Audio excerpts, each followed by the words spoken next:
Capricorn, hi, welcome to your read for the end of the year. We're going to be looking at the tarot.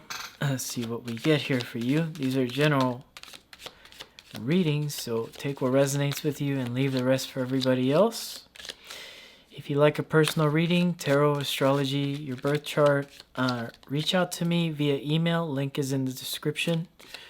And some of the Cappies have expressed interest in getting to know me personally. I have an Instagram you can follow me at where I do update daily. So yeah, Cappy, let's see what's happening for you in 2022. Knight of Wands, the Death card, Eight of Swords, Nine of Wands, Eight of Coins. Of course, that's your strength, Eight of Coins. And King of Wands, Justice, Page of Swords, King of Cups. Whole lot of people in this read. That could just be a sign that in 2022 you might have a lot of people in your space. Why? Well, Jupiter's dipping into the third house, so you might be communicating with a lot of people. Your communication and social circles might expand through communication, right? So Jupiter's going to be very prominent in this read because he's slipping into Pisces. That's your third house. You have Knight of Wands here. And Knight of Wands, to me, in your general energy, leaving 21, going into 2022 is kind of like a very fun vibe, actually. Very good vibes. And that's you exploring stuff and figuring out, you know, is this going to work out for me? Is that going to work out for me? Now, what's being challenged here is change. What's being challenged is change with the Death card. Now, this is a scary card to have in your challenge because you guys might find it kind of scary to change things up. I don't look at the Death card like a scary thing. I look at it like there's a bad king that needed to die there in the background and death came, took him away. Now everyone's a little bit less restricted. And I feel like change is going to restrict you less.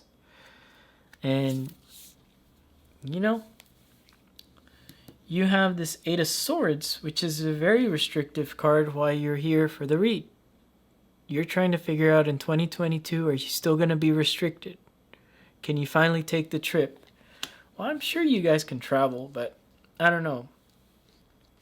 I don't know how things are around the world, right? For me, things are still restricted. And you have this Nine of Wands in the past. Maybe you were a traveler, right? Nine of Wands. And you're trying to figure out, will you be able to travel this year? I think so. I think it's going to kind of look like a preview of June and July where the world was kind of opening up. So a lot of the Cappies, maybe you're wondering about, you know, the stuff going on in the world, if you'll be able to travel. I want to say it without getting, post blocked here, but you know what I'm talking about. I think the Nine of Wands here is like if you were a big avid traveler, would you be able to travel in 2022? Your answer is yes. Now, the change here, because I'm looking at this Eight of Swords like 8 and 8 and 8. You have 3 8s. Comes from you working hard on something. But you have to accept the change and realize what you're working on. Maybe you have to kind of focus less on and focus on something else here.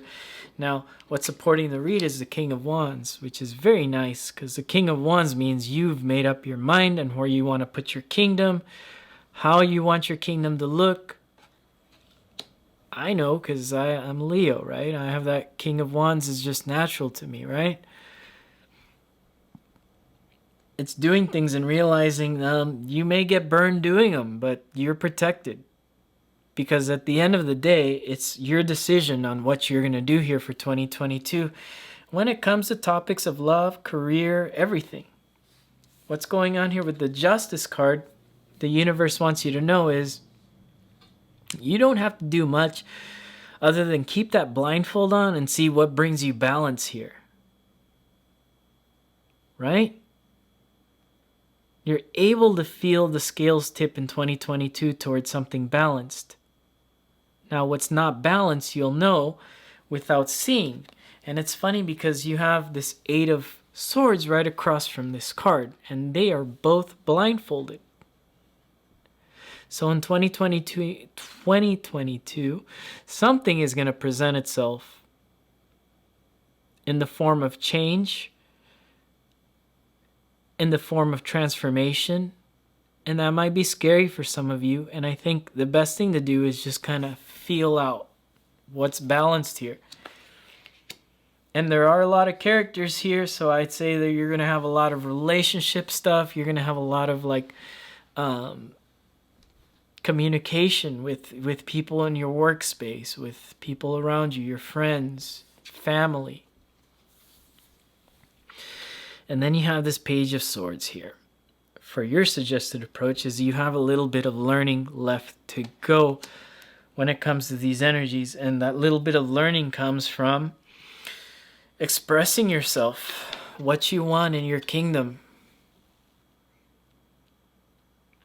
I really believe, Capricorn, this year you had it.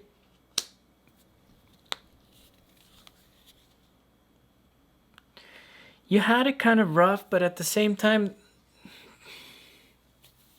there may have been the sense of, is this an illusion for me, or is this reality going on here? And then with the moon here at the top, this is 4th house, moon, Cancerian type stuff. It's changing, but you have Neptune there, and you have 2 cards that are talking about Neptune in the 4th, your home life, how that's affected is your career. So some of you may have had too much ideals for a career and it slipped out of your hands, and you're desperately trying to hold your kingdom up together with that King of Cups. Now you have a lot of water, and I'd say a lot of Pisces here, so I'd say that when Jupiter is going to slip over there into that 3rd house for you, it's about communication is what's going to expand your life here for the year of 2022. It could also be kind of like a brother, a sister, a sibling. I feel like those things are going to expand for you in 2022. And some of you about moving and traveling, I do feel like that is an option on the table. Now, because we have the 8, 8, and 8, go Google what 888 is in numerology and figure out what that is to you, Cappy. There's a message there for you. Very cool message. And when you do that, be open to changes. Be open to the change that's coming for you, because I think although this tarot does not make sense, it's going to make sense for you maybe later in 2022. You're kind of having one of these cryptic reads again. And I'm sorry, because last week you kind of had a kind of a cryptic read. It wasn't the best, but this week it's kind of coming out like that again. And I think 2021 around springtime, you're going to start to see some sort of change, transformation in your life. Let's pull. And if that's been delayed all through 2021, that's undelayed in 2022 for you. And it comes through you working with these planets and allowing change. And what do you have? Your commitment is being tested, 1st quarter moon. Yeah, like I said, if things are being stuck, because if it seems like it's stuck, it's just a test here, and you're gonna be able to pull through. You're gonna be able to change something, and sometimes things don't happen right away because there's other better things on the way. So if it's some of you waiting for a relationship to kind of come through, and I don't think that that's necessarily what's gonna happen. I think you might find something better. And, I think the more committed you are to the idea, the more of a committed partner you end up receiving here. And it just falls on your lap here, Cappy. Very cryptic read. Very interesting. I mean, the other signs didn't pull this kind of vibe, but you do, Cappy. And I really hope that 2022 ends up being good for you. And you do have, if I'm gonna commit to saying somebody's gonna have a good year throughout all of these tarot reads, it's gonna be you, Cappy, in 2022. I see that for you here, definitely. It's allowing that change. All right, so I'll catch you guys again later. Bye, Cappy.